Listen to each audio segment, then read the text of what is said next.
children. Ah, hey, it's been a very good day at the market today. How are you? Welcome. Welcome to Auntie Didi's Tales from the Motherland, where the animals talk, the sky remembers, and every story holds a little bit of magic. Now, before we start, we want to say a very big thank you to Auntie Trisha Kehinde. Auntie Trisha Kehinde has sponsored today's episode, and she wants to tell her daughter Lisa to continue to be a good girl, shining bright. Now, today's story is gotten from the great country of Ghana. Ghana is situated in the west part of Africa, and they are known for gold, cocoa. Do you like chocolates? Exactly.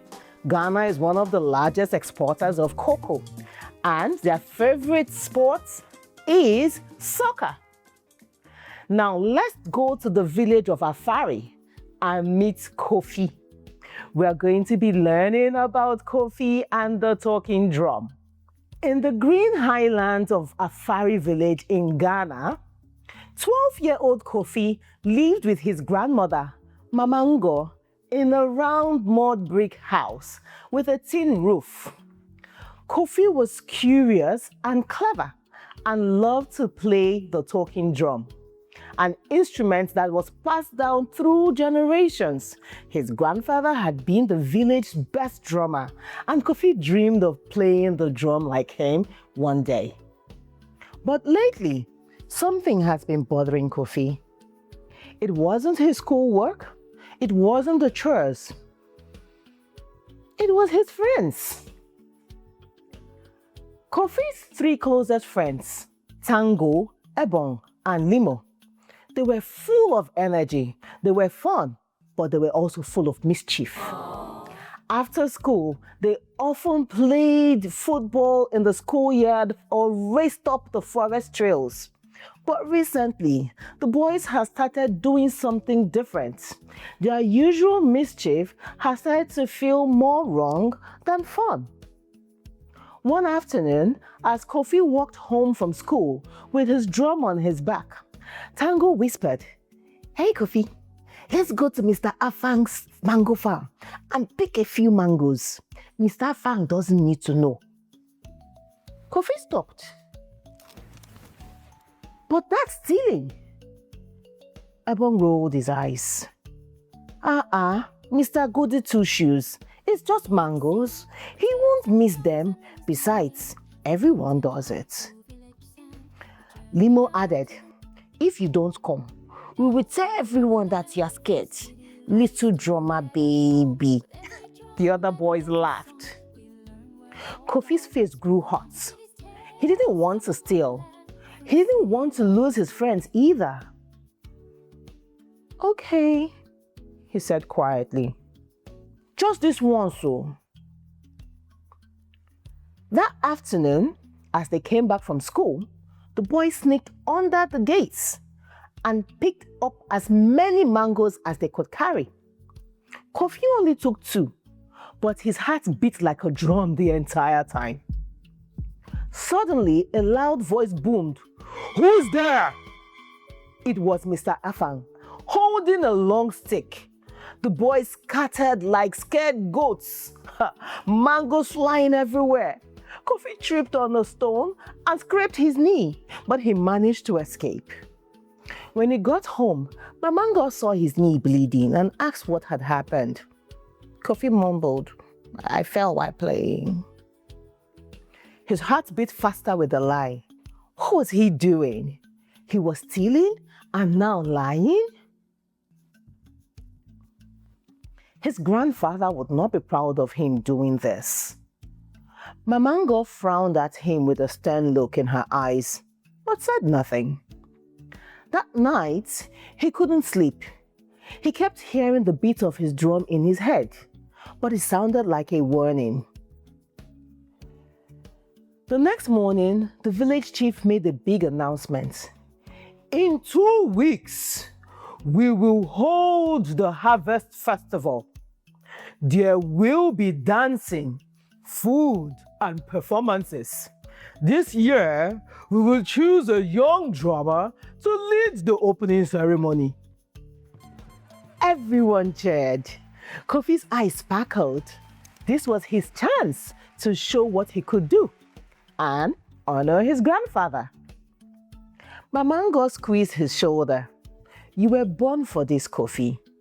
Be brave. You can do it. But his joy didn't last long. The next day, the boys cornered Kofi at school. Did you hear? Said Tango. They are choosing a key drummer. I bet you think you will win, said Ebon. Little Kofi, the drummer boy. They all smirked at him. Kofi looked down.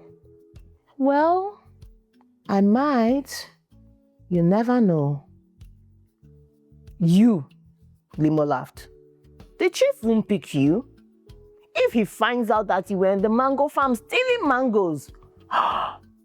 Kofi's stomach dropped. But, unless, said Tango, folding his arms, you stay quiet and do what we say. That week, the boys pressured Kofi into skipping classes, not doing chores, and even sneaking into a villager's chicken pen and stealing eggs. Kofi hated it, but the fear of being left out or losing his friends, or even worse, being exposed, kept him silent. One evening, Kofi sat in his room with his drum. He played a soft rhythm, but his heart was heavy. Mamango came in and sat beside him. Kofi, your music sounds sad. Kofi sighed. I am sad. I don't know what to do. My friends want me to do things that feel wrong, but if I say no, they will laugh at me, or they'll stop being my friends. Mamango looked at him kindly. Let me tell you a story. When your grandfather was young, he was teased for practicing the drum instead of playing all day. But he stayed true to himself. One day, the chief's drummer fell sick, and only your grandfather knew the rhythm for the royal dance. He played with courage, and he earned respect. Mamango looked into Kofi's eyes. Kofi, a real drummer doesn't just follow the beat of others. He creates his own rhythm. The next day at school, Kofi made a choice. When Tango asked him to sneak into the teacher's office, Kofi said firmly, "No!" Ebon raised an eyebrow. Say who is getting bold. What did you say? I said no. I'm done doing things that make me feel bad. Limo snorted. Mr. Goody Two Shoes drummer baby, suit yourself. Just know that you can no longer be part of the cool gang. You are out. They turned their backs on him and walked away laughing. Kofi felt a pang of loneliness, but also a strange sense of pride. Later, after school, he went straight home and practiced for the festival. Every bit of his drum told a story of courage, honesty, and hope. The entire village gathered for the harvest festival. Women wore colorful dresses, men danced in masks, and children played games in the field. Then came the time for the youth drum performance. The chief stood and said, "This year, one child will lead the festival with the drum of truth." The young drummers lined up one by one. They played. Soon it was Kofi's turn.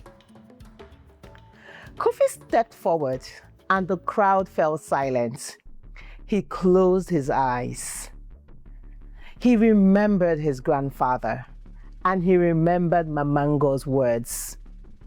A true drummer doesn't play to the beat of others. He makes his own rhythm. Then he played. The rhythm rose like a heartbeat, strong, clear, and true. It sang of tradition. It spoke of standing firm. It told the story of a boy of honor who chose to follow his own rhythm.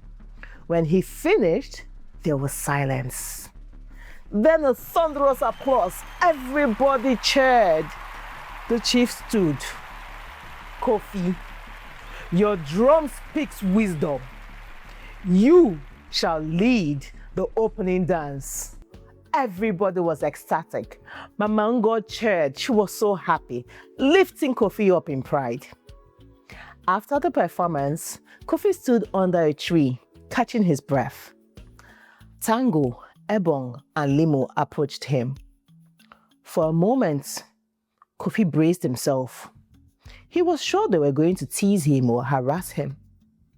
But Tango looked at the ground and said, "Hey, Kofi, you were amazing today." Ebong nodded. "Yes, you were, and we were wrong." "We are sorry," said Limo. "Maybe you can teach us how to play the drum sometime." Kofi smiled. "Only if you promise not to pressure anyone into doing mischief again." They looked shamefully at the ground, but they agreed. From that day forward, Kofi was known not just as the best young drummer in Afari, but also as a boy with courage, with heart and wisdom beyond his years. He had learned that being true to yourself is braver than going along just to fit in. Moreover, true friends should respect your choices and motivate you to be good and be better. As Mamango always said, even the smallest drum can lead the biggest dance if it beats with truth. My children, don't be afraid to say no when something feels wrong. Real friends will respect your choices. And it's okay to stand out, especially when you're standing up for what's right. Thank you for listening to the Tales from the Motherland with Auntie Didi. Until next time, take care of the little things. They make a big difference. Now, if you liked the story, why don't you invite your friends to watch with you? Share, subscribe, and like our videos. We want to hear from you. Have you faced situations like Kofi? Tell us in the comments. Thank you.